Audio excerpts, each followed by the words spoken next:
shock tra Montebelluna e Castelfranco per l'arresto di un quindicenne italiano accusato di istigazione al terrorismo e autoaddestramento. In casa trovati parti assemblate di armi e ordigni realizzate con tutorial sul web.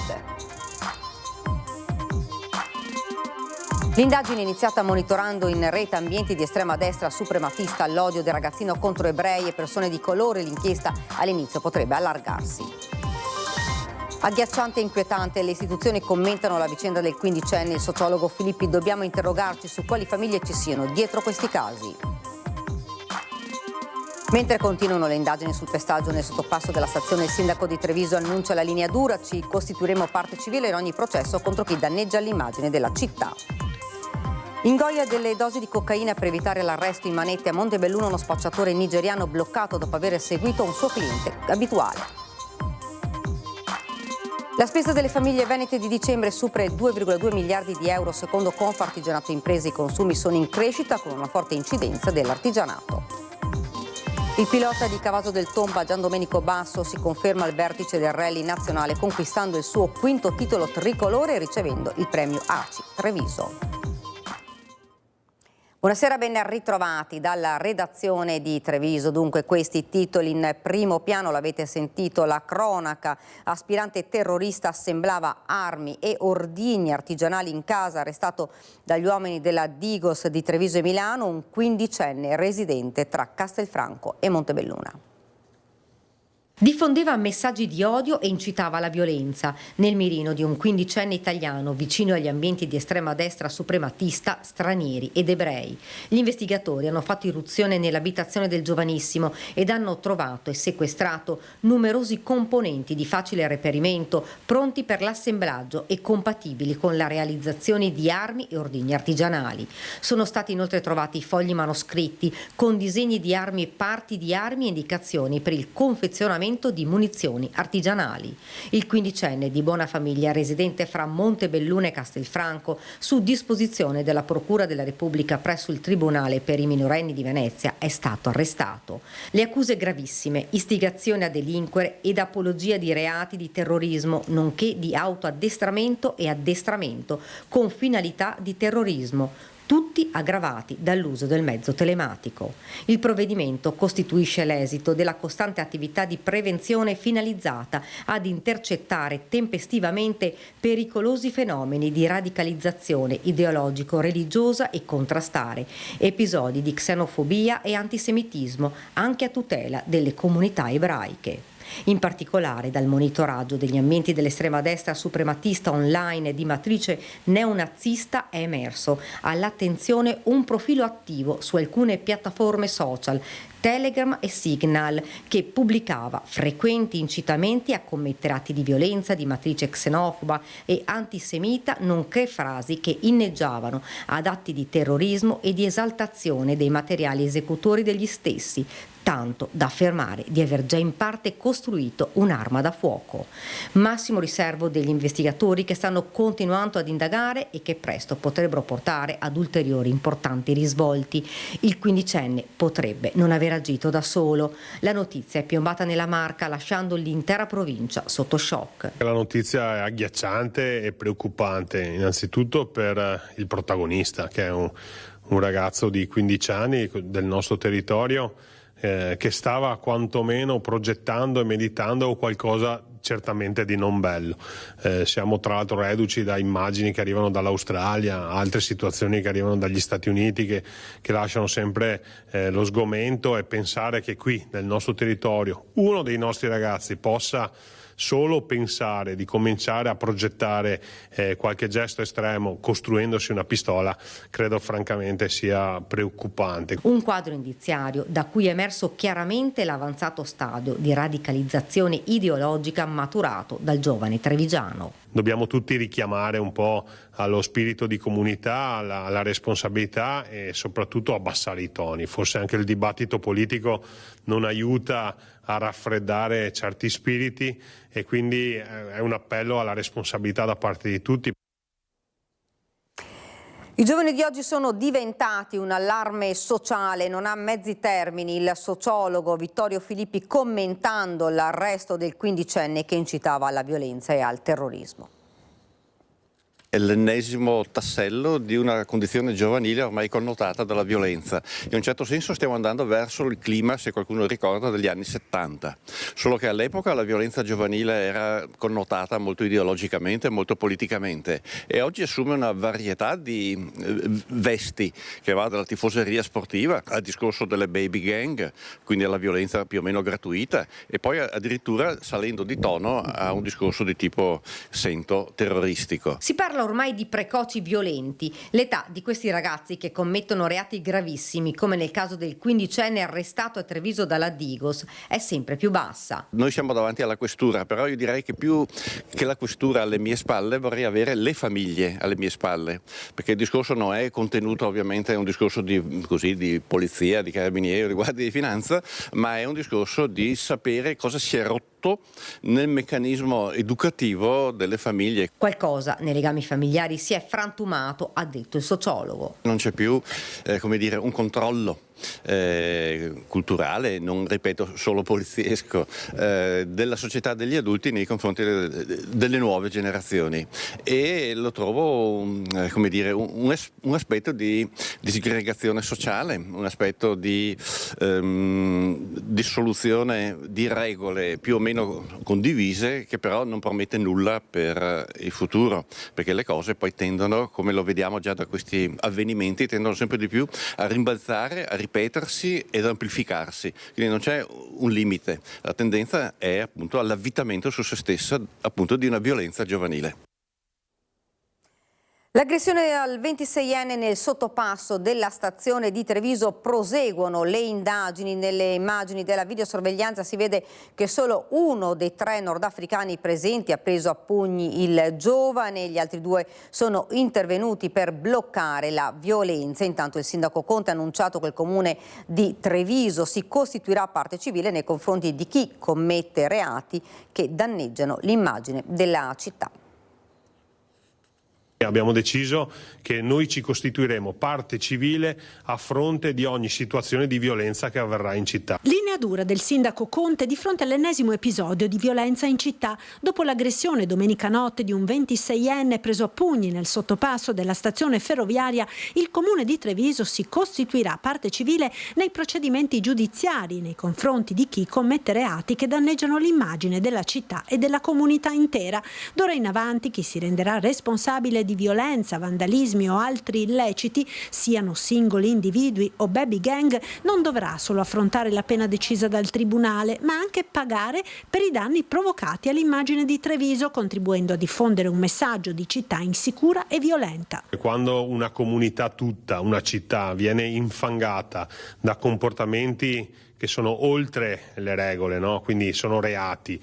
Quando si parla della nostra città come una città insicura, quando si parla di Treviso in chiave negativa per colpa del comportamento di pochi, credo che questo rientri nel campo delle responsabilità che devono essere pagate nel momento in cui vengono violate le leggi. Tutti i soldi che il comune riuscirà ad ottenere come risarcimento, assicura il sindaco, verranno integralmente investiti in politiche giovanili. Intanto continuano le indagini della polizia per individuare le persone coinvolte nell'aggressione nel sottopasso. Dall'analisi delle immagini della videosorveglianza si evince che al momento dell'aggressione nel sottopasso erano presenti 3 giovani verosimilmente nordafricani e che solo uno di questi si è avvicinato al 26enne prendendolo a pugni senza alcuna ragione, mentre gli altri 2 sono intervenuti per bloccare la violenza. Il tema della violenza giovanile torna al centro dell'attenzione del vescovo di Treviso, Michele Tomasi, dopo l'incontro per gli auguri di Natale avvenuto con gli amministratori del territorio, occasione di confronto su società, comunità e responsabilità condivise. Il tasso complessivo di aggressività, questo lo vediamo tutti i giorni, è molto, molto alto, molto elevato, e non possiamo scaricare questo solo su una categoria, sui giovani, sugli anziani, su chiunque sia.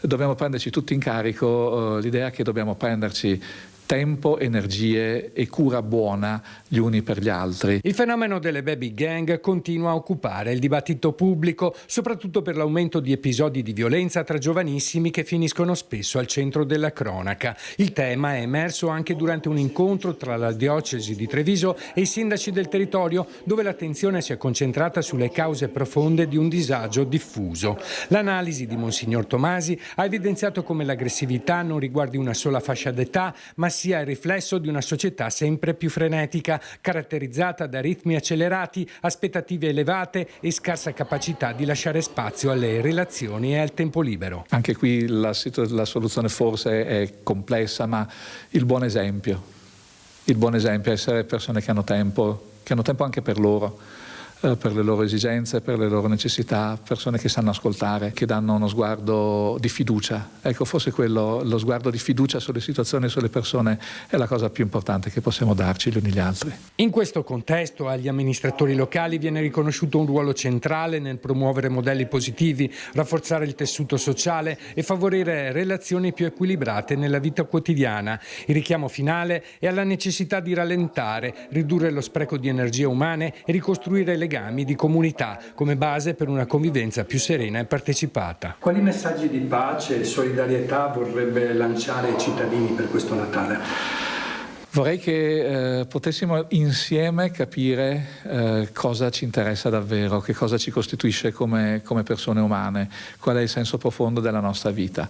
Anche in questo abbiamo bisogno di rallentare, forse cercare qualche cosa un po' meno di effimero, di superficiale, e di prenderci davvero il tempo di guardare negli occhi le persone che amiamo e chiederci cosa potremmo fare per renderle felici.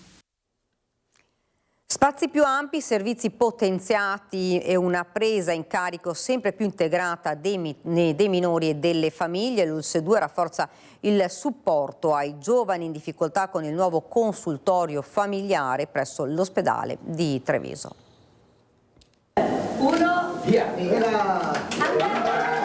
Per quanto riguarda il disagio dei minori, il numero di psicologi abbiamo aumentato di 7 persone, quindi ecco.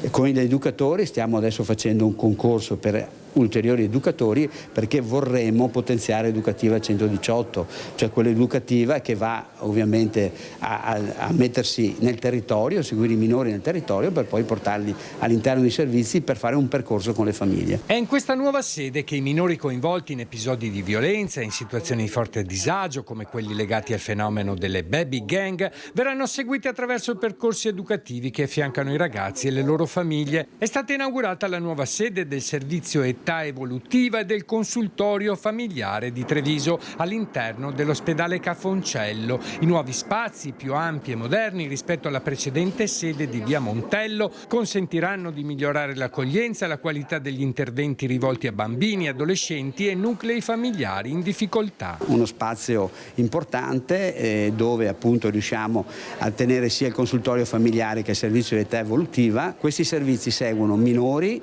con difficoltà, quindi abbiamo bisogno anche della neuropsichiatria infantile e guarda caso che è in ospedale, e poi donne anche in gravidanza a basso rischio, a medio rischio, e per fortuna qui vicino abbiamo il reparto di ostetricia e ginecologia, e la territorialità viene mantenuta perché, come avete potuto vedere, gli ingressi, i parcheggi e tutti sono sostanzialmente divisi da quello che è la struttura ospedaliera. Noi siamo contentissimi, ovviamente, gli operatori in un qualche modo oggi possono finalmente godere di spazi adeguati, i bambini, l'utenza possono accedervi in una maniera assolutamente tranquilla, ci sono i parcheggi. Siamo contenti perché questo rafforza ulteriormente la collaborazione che c'è. La territorialità è garantita dalla progettualità, qui siamo ad un livello superiore, c'è una presa in carico delle famiglie che, avendo anche un'attiguità con il personale, ci consente dell'ospedale, ci consente di essere più efficaci soprattutto nella criticità, e oggi questo è un servizio fondamentale.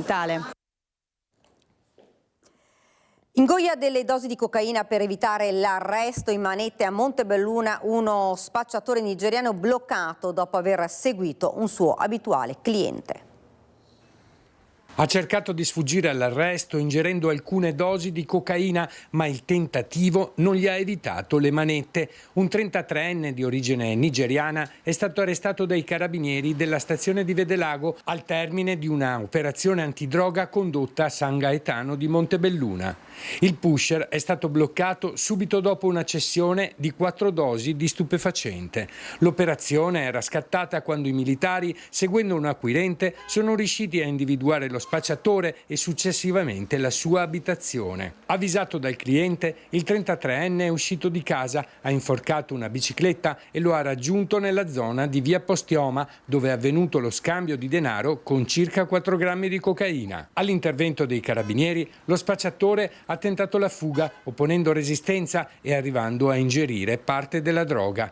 A causa della rottura di una dose ingerita, le sue condizioni hanno reso necessario il trasferimento urgente in ospedale, dove è stato sottoposto ad un'operazione. La successiva perquisizione domiciliare ha permesso ai carabinieri di rinvenire ulteriori quantitativi di droga pronta per la vendita. In totale sono stati sequestrati 27 grammi di cocaina, 8 grammi di eroina e circa 350 euro in contanti, ritenuti provento dell'attività di spaccio. Una volta dimesso dall'ospedale, lo spacciatore verrà sottoposto agli arresti domiciliari. Ed ora siamo alla politica. Domani la seduta del Consiglio regionale con le nomine dei presidenti di commissione e dei capogruppi, 7 dei quali saranno trevigiani. Tra questi Sonia Brescaccin al centro del caso politico dopo il passaggio al gruppo misto con la Lega chiamata a decidere del suo futuro.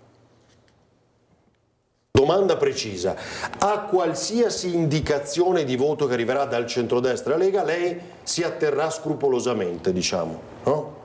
Ma certo, io lo faccio già da 10 anni e continuerò a farlo anche se lo faccio da un gruppo, dal gruppo misto. Giura fedeltà assoluta anche e soprattutto quando sarà il momento di votare, perché uno dei punti chiave è proprio questo. Con uno Zaia presidente del Consiglio autoinvestitosi del ruolo di super partes, annunciando fin da subito che pur avendone facoltà non voterà i provvedimenti, un altro appoggio mancante per la Lega con una maggioranza non più monocolore sarebbe un problema per il Carroccio.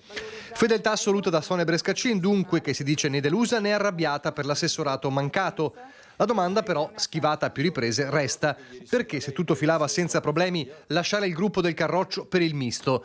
Radio Lega racconta che nel partito siano furenti per la scelta e le tempistiche, mentre l'esito del sondaggio lanciato nei nostri telegiornali è lapidario, con il 76% che riterrebbe giusta la sua espulsione. In ballo c'è il già citato articolo 32 dello Statuto del partito, che recita: l'adesione a gruppi diversi da quelli indicati da Lega per Salvini Premier da parte di soci eletti alla carica di parlamentare, europarlamentare, consigliere, presidente di provincia e sindaci determina la cancellazione d'ufficio del socio da tutti i libri sociali, a meno che non vi sia una preautorizzazione. Ma Brescaccin puntualizza. Ad una lettura attenta dello Statuto è chiaro che non è questo il caso di specie. Io non ho aderito a nessun gruppo che ha principi politici diversi da quelli della Lega. I miei principi politici sono e restano quelli della Lega. Io sono socio militante da oltre 20 anni, anche più. Cioè dice non sono passata a Fratelli d'Italia, no? Ipotizzo. Cioè dice in un gruppo misto che... Il gruppo misto è un contenitore neutro, sì, che ho scelto per valorizzare al meglio un contributo personale. Non è la stessa lettura di molti leghisti arrabbiati in queste ore, ma tant'è. Al momento da Stefani, impegnato nel mantenere serenità ed equilibri anche interni, non ci sono indicazioni e in ogni caso deve essere da Bellerio il Consiglio federale a decidere. Brescaccin non sembra comunque intenzionata a tornare indietro, nemmeno nel prossimo futuro. Fin dalle prossime ore, dunque, guiderà il gruppo misto, uno degli ormai certi 7 capigruppo targati in marca trevigiana alla vigilia delle nomine ufficiali. Oltre a Brescaccin, Riccardo Barbisan per la Lega, Claudio Borgia per Fratelli d'Italia, Giovanni Manildo per il PD, Nicolò Rocco per Uniti per Manildo, Rossella Cendron per Civiche Venete per Manildo e Riccardo Szumski per Resistere Veneto. Una marca cannibale a discapito, ad esempio, del Carroccio veneziano, con un Andrea Tomaello fuori dai giochi per il ruolo, oltre alla mal digerita assenza di Francesco Calzavara nella nuova giunta. E a loro si rivolge, decisa deciso ma in punta di fioretto il vicepresidente della regione e assessore al turismo e al lavoro Luca Spavanetto, veneziano del litorale e meloniano. Un supporto morale, insomma, a chi oggi si trova dispiaciuto per i mancati incarichi. Io sono entrato nel 2022, per 2 anni abbondanti ho fatto il consigliere semplice, ma proprio semplice nel senso che ero proprio solo consigliere regionale. Chi oggi si lamenta è anche normale che lo faccia, perché diciamo la botta è calda. Ed ora parliamo della spesa delle famiglie venete di dicembre, che supera i 2,2 miliardi di euro. Secondo Confartigianato Imprese Veneto, i consumi sono in crescita con una forte incidenza dell'artigianato. Il Veneto si conferma tra le regioni più dinamiche nei consumi di fine anno. Secondo le ultime stime dell'Ufficio Studi di Confartigianato, a dicembre la spesa delle famiglie raggiunge i 2 miliardi 267 milioni di euro, pari all'8,5% del totale nazionale. Il ruolo dell'artigianato è centrale. In Veneto il 37% degli addetti opera in settori direttamente legati alla domanda delle festività. Sono oltre 30.000 le imprese artigiane coinvolte, con più di 107.000 addetti nei comparti del cibo, della moda, del legno arredo e della manifattura artistica. In questo contesto Confartigianato rilancia la campagna Acquistiamo locale. Noi speriamo che tutti i cittadini del Veneto, delle nostre province, vadano ad acquistare prodotti artigiani, perché sono prodotti di qualità, tanto che questi prodotti recentemente sono stati anche riconosciuti dall'UNESCO, quindi motivo maggiore per andare ad acquistare e consumare prodotti italiani, da quello che riguarda l'enogastronomia piuttosto che tanti altri prodotti come regali. A livello territoriale Padova guida la spesa con 427 milioni di euro, seguita da Venezia e Treviso. Il comparto alimentare resta il motore principale, sostenuto anche dall'export, che nei primi mesi del 2025 mostra segnali di crescita, soprattutto nei prodotti dolciari. Sempre più in voga anche i servizi alla persona. Quello che è il consumo di prodotti, quindi di servizi, in questo caso che riguardano la persona, anche in questo caso bisogna andare da figure professionali che abbiano fatto dei percorsi, che abbiano una sede, che siano regolari in tutto. Ecco perché gli artigiani rappresentano questa regolarità e questa capacità di fare servizi di alta qualità e quindi che sappiano valorizzare il loro prodotto, ma soprattutto dare una garanzia alle persone che ne usufruiscono. Questo è importantissimo per la qualità della vita che tutti noi vogliamo. Valorizzare l'imprenditoria femminile che cresce grazie alla collaborazione e alle reti di relazione, questo è l'obiettivo dell'8ª edizione del premio Imprenditoria Femminile Donne che fanno rete, promosso dalla Camera di Commercio di Treviso e di Belluno. Il premio Imprenditoria Femminile, soprattutto quest'anno, ha premiato le donne imprenditrici che fanno rete. L'8ª edizione del premio Imprenditoria Femminile Donne che fanno rete della Camera di Commercio di Treviso e Belluno ha premiato quest'anno le imprese femminili capaci di costruire relazioni e alleanze tra aziende, istituzioni e territorio. Un riconoscimento che valorizza esperienze imprenditoriali in cui la forza delle relazioni diventa motore di crescita non solo per le singole realtà ma per l'intero sistema economico. Fare rete è una condizione sine qua non assolutamente fondamentale anche nella vita di tutti i giorni. Significa guardare al mondo imprenditoriale nazionale e anche internazionale proprio con un occhio di espansione, di crescita e di sviluppo economico e anche sociale. Fare impresa oggi, soprattutto per una donna, significa affrontare quotidianamente sfide complesse. In questo contesto si inserisce l'edizione 2025 del premio, che ha assegnato 6 riconoscimenti grazie a uno stanziamento complessivo di 20.000 euro. Il primo premio è stato assegnato a Stefania Furlan di Sfera Videografia di Borgo Valbelluna, distintasi per la capacità di creare collaborazioni nel settore creativo e audiovisivo. Sicuramente fare rete al giorno d'oggi non è semplice. Io ho la fortuna che sono nel mio settore, lavoro nel mio settore da diversi anni e ho avuto la fortuna di avere una bellissima rete di collaboratrici, di amici, di colleghi e appunto questo premio lo dedico a loro. Il secondo premio è andato alla Latteria Perenzin di San Pietro di Feletto. Emanuela Perenzin è stata riconosciuta per l'impegno nella tradizione casearia. Per me fare rete è sempre stata una cosa naturale, anche con i fornitori del latte, perché la rete è importante è anche quello, avere continuamente una materia prima a disposizione. Faccio parte anche della Guilde Internationale des Fromagers, per cui abbiamo una rete internazionale connessa direttamente al mondo del formaggio. Ed ora ci fermiamo per qualche istante di pubblicità, rimanete con noi.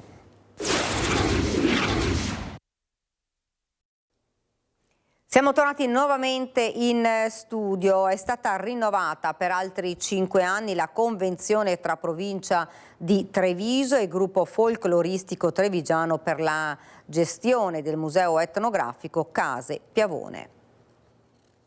Bisognava rinnovare questa convenzione, oltre 20.000 visite durante questi 4 anni, oltre 40 eventi all'anno di valorizzazione della tradizione popolare, e quindi sì, un gruppo, quello folcloristico, che sta dando grandi risposte sotto il profilo della identità veneta e della sua valorizzazione. Museo etnografico provinciale Case Piavone, la provincia e il gruppo folcloristico trevigiano hanno rinnovato la convenzione che li lega fino al 2030. I numeri rafforzano ancora di più il solido legame tra l'istituzione e il gruppo fondato da Gianfranco Crespan, che continuerà a curare il complesso rurale seicentesco di via Caldibreda per altri 5 anni e con esso anche il suo prezioso contenuto. Loro sono i custodi delle tradizioni del nostro territorio, anche con le primule, insomma, con questi giovani che stanno coinvolgendo, dimostrano ogni giorno, e ne abbiamo tanto bisogno, di conservare tradizioni e usi e costumi che avevamo una volta e ricordarli, perché la nostra storia va valorizzata e va conservata, e loro sono veramente i custodi primi nella nostra provincia di queste tradizioni. Attività ludiche e attività benefiche si intrecciano nel cammino del gruppo folcloristico, che ricambia la fiducia della provincia con l'impegno quotidiano. Un grazie veramente a tutti i ragazzi, perché guadagnarci la fiducia è una cosa molto importante, e questo è un segno di gran lavoro che quotidianamente il museo ci porta a fare. Dentro e fuori Case Piavone il gruppo di Camarine lavora per tenere vive tradizioni e museo. Abbiamo il pane e vin, il processo alla veccia, poi facciamo animazioni estive con compagnie teatrali, riproponiamo canti e balli di una volta. È l'unico modo per tenere vivo il museo. Proprio al museo etnografico il sabato pomeriggio si rievoca e in parte si rivive la vita di una volta, quella delle nostre campagne trevigiane. Quello che facciamo è antisocial, diciamo, perché bisogna venire qua, ci si mette in mostra, ci si appassiona di tantissime cose, quindi i social sì, ci saranno, ma qua ci proponiamo proprio come una volta, scambiandoci le informazioni e tante altre cose, insomma, ecco. È mancato Giosuè Orlando, marito della collega Monica Andolfato, giornalista del Gazzettino ed ex segretaria regionale del Sindacato dei giornalisti. Orlando, una vita nella CGIL, ha portato avanti tante battaglie a fianco dei lavoratori e vicino a chi opera nell'informazione. Una vita nella CGIL con ruoli di direzione di primo piano alla segreteria generale della Camera del Lavoro di Vicenza, una passione durevole che anche dopo la pensione lo ha portato ad impegnarsi in battaglie sociali, civili e ambientali. L'addio a Giosuè Orlando sarà sabato 20 dicembre alle 20 al municipio di Salgareda. Le condoglianze e la vicinanza del gruppo Media Nord-Est. Una serata per presentare storie di rinascita, un calendario per finanziare una raccolta fondi speciale, quello per la Banca dei Tessuti. Le foto raccontano i volti, le testimonianze e la vita di chi è rinato dopo aver ricevuto un trapianto di tessuti, 12 indimenticabili occasioni per ricordarci che donare salva la vita. A Palazzo Giacomelli una serata speciale ha riunito clinici, pazienti e professionisti per raccontare esperienze di cura, speranza e rinascita. Ad Ellen è stata inserita una vena safena nuova dopo la rottura della vena poplitea. E mi ricordo che tipo era il secondo o terzo giorno che la dottoressa Nicolai tipo come gridato, no? E fa ci siamo, una cosa del genere. Infatti c'era il flusso del sangue che andava bene, insomma. A Jacopo si sono rotte 3 vertebre cervicali mentre faceva trekking in montagna su un sentiero che è franato. La Banca del Tessuto interviene donando d'urgenza, portando d'urgenza in sala operatoria una parte di tessuto osseo che è stato utilizzato per ricostruire queste 3 vertebre che si sono rotte durante la caduta, e nel giro veramente di poche ore. Un dialogo di gratitudine e confronto dal dottor Mirko Ragazzo a tutti gli alti chirurghi che hanno operato per il rispetto totale della vita. È bellissimo ed è una fonte di orgoglio ed emozione, soprattutto vedere oggi i riceventi che hanno messo la loro faccia per raccontare le loro storie, talvolta anche molto delicate, e i chirurghi, perché i chirurghi di fatto sono le persone con cui ci interfacciamo, che credono nel nostro lavoro e che sviluppano tutte le idee che abbiamo assieme. Parliamo di trapianti di tessuti che in alcuni casi, come valvole, arterie, vene, membrane, partecipano a rigenerazione non solo di un tessuto, di un singolo tessuto, ma di un organo. Un'eccellenza trevigiana, quella della Banca dei Tessuti, che sarà anche oggetto di pubblicazione. Il caso anche che io ho trattato con il derma decellularizzato, perché è una primizia, una invenzione proprio della Banca dei Tessuti di Treviso, che è stata studiata anche assieme al Politecnico di Torino e che presto pubblicheremo su alcune riviste internazionali. Il pilota di Cavaso del Tomba, Giandomenico Basso, si conferma al vertice del rally nazionale, conquistando il suo 5º titolo tricolore, ricevendo il premio ACI Treviso, occasione in cui si è parlato anche di sicurezza sulle strade.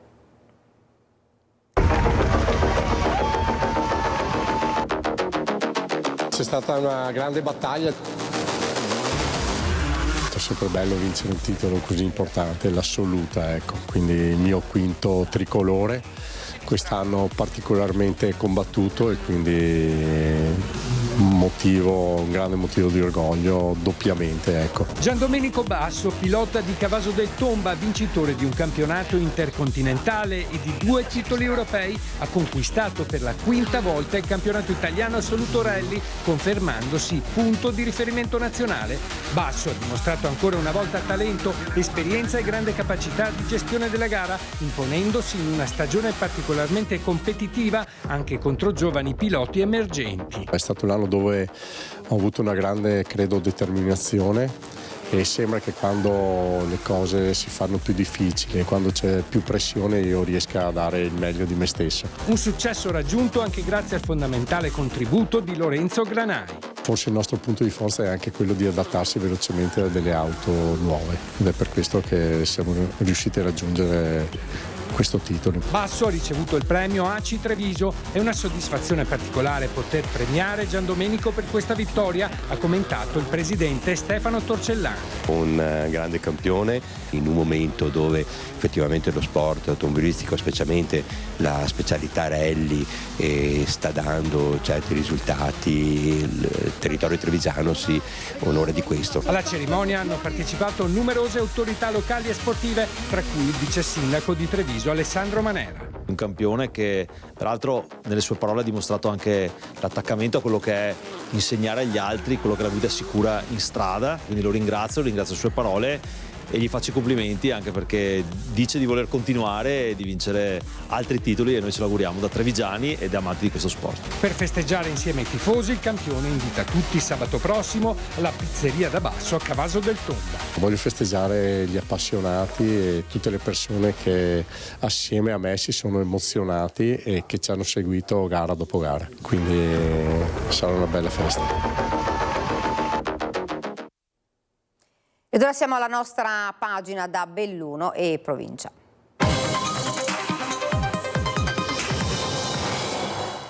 In primo piano il Nevegal, tutti con il fiato sospeso, scade alle 24 di oggi il termine imposto a Dolomiti Ski Line per l'integrazione della documentazione richiesta per la sciovia delle Erte. La società per la verità ha provveduto questa mattina a consegnare gli atti e ora in attesa delle valutazioni tecniche che sono in capo agli uffici della provincia. Diversa invece la questione del nulla osta atteso da Ansfisa, la struttura ministeriale di vigilanza e sicurezza, che nelle scorse settimane non aveva dato il via libera a causa della mancanza dei nominativi delle 4 figure tecniche di riferimento previste dalla norma per gli impianti a fune. I tecnici sarebbero stati individuati, eppure l'ultimo inghippo sarebbe stato superato. Quel che manca ad oggi è la neve. Sul colle non c'è neve fresca, le temperature fino a questo momento non hanno consentito di azionare i cannoni, per quella artificiale in queste condizioni impossibile dare avvio alla stagione invernale.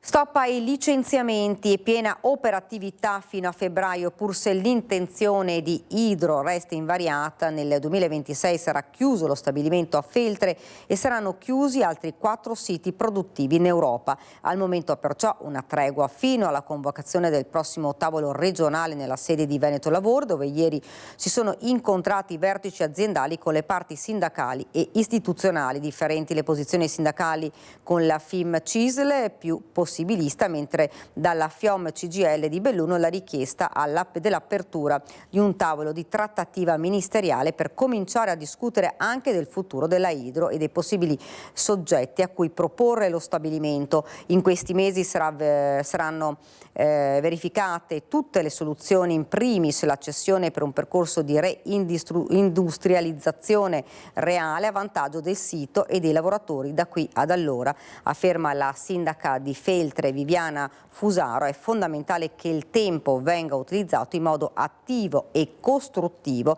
per dare continuità allo stabilimento e prospettiva ai lavoratori. Ed ora parliamo di emergenza alloggi. Presto un monitoraggio del bisogno abitativo nelle aree dell'Alto Bellunese. L'ha lanciato il GAL, che ha disposto una mappatura di dettaglio con lo UAV e l'Università di Padova.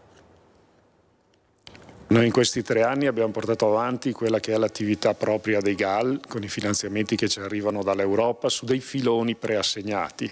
Ci siamo posti il problema della residenzialità, che è il problema dei problemi nel Bellunese, che vive una situazione di emergenza abitativa a tratti drammatica. Lo sanno bene gli enti locali, che una volta esperiti i concorsi pubblici non sanno dare indicazioni di disponibilità di alloggi a impiegati e funzionari che arrivano sovente da fuori provincia, e per quelli disponibili i prezzi sono inarrivabili. Lo sottolinea il GAL Alto Bellunese, che si è impegnato a dare risposte in questo senso nell'ambito della sua programmazione, pur con disponibilità economiche risibili a fronte dei finanziamenti previsti per i bandi destinati alle imprese. Abbiamo avviato 2 progetti di comunità in Comelico e Cadore rivolti alla ristrutturazione di abitazioni pubbliche per il settore pubblico. Abbiamo avviato dei progetti di comunità in questo settore e abbiamo anche, con lo sportello di Perarolo, con il bando di Selva di Cadore, ampliato l'analisi della parte residenziale con un protocollo finale assieme alla provincia, al GAL 2 e al BIM Consorzio,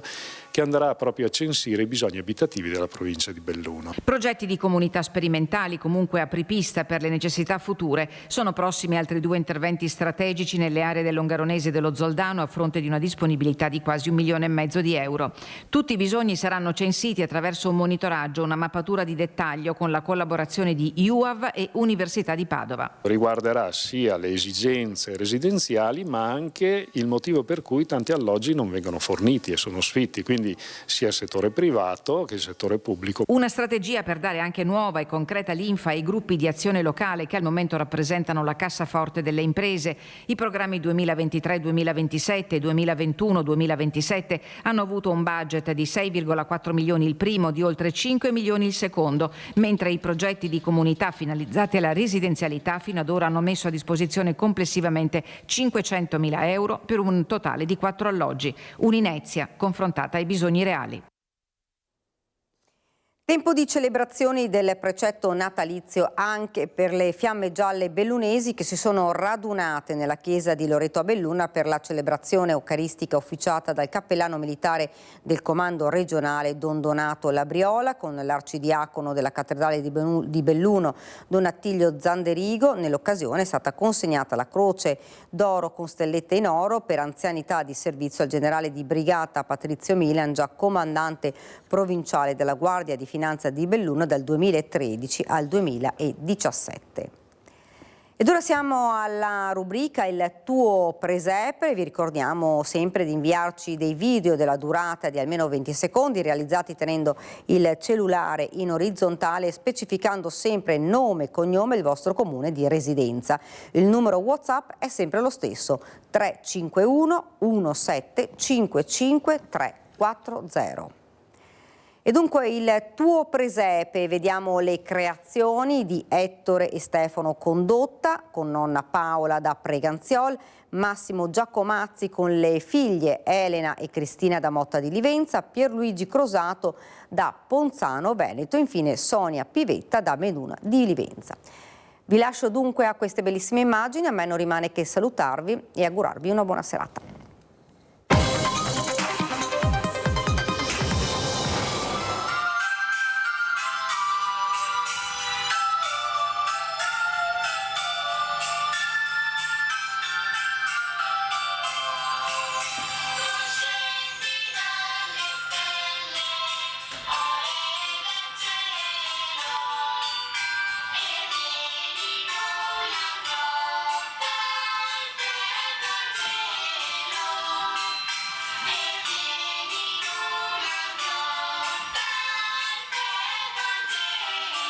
Adeste fideles,